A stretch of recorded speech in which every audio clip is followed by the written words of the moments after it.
সুজিত বসু এবং রথিন ঘোষকে ফের তলব করলো ইডি। দুজনকেই 6 মে তলব করা হয়েছে। বেশ কিছু নথিপত্র সহ দুজনকে তলব করা হয়েছে এবং গতকাল সুজিত বসুকে প্রায় 9.5 ঘন্টা ধরে ম্যারাথন জিজ্ঞাসাবাদ করা হয় এবং তাকে তলব করা হয়েছে। ভোট পর্ব মিটতে এবার সুজিত বসু এবং রথিন ঘোষকে ফের তলব এনফোর্সমেন্ট ডিরেক্টরেটের। আর বিস্তারিতভাবে জানি, সঙ্গে রয়েছেন প্রতিনিধি বিক্রম দাস। বিক্রম, বারবার সুজিত বসুকে তলব করা হয়েছিল, নোটিশ পাঠানো হয়েছিল, অবশেষে তিনি ইডি আধিকারিকদের মুখোমুখি হলেন। এর পাশাপাশি রথিন ঘোষকেও তলব করা হয়েছে।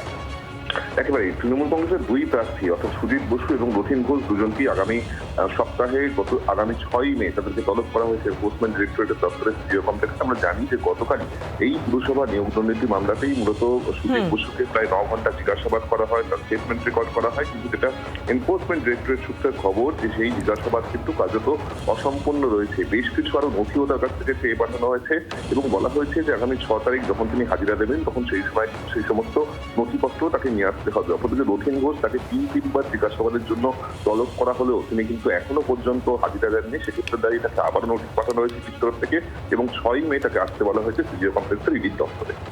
ধন্যবাদ বিক্রম।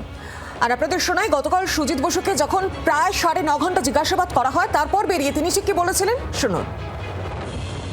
কখনোই যেন মিথ্যা হ্যারাসমেন্টের জন্য যেন না আমাকে ডাকে, একটা হ্যারাস হচ্ছে।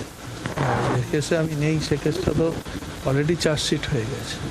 যাই হোক, যেভাবে তদন্ত স্বার্থ লাগবে আমি সহযোগিতা করব। বাংলার আওয়াজ, বাঙালির আবেগ, জি 24 ঘন্টা।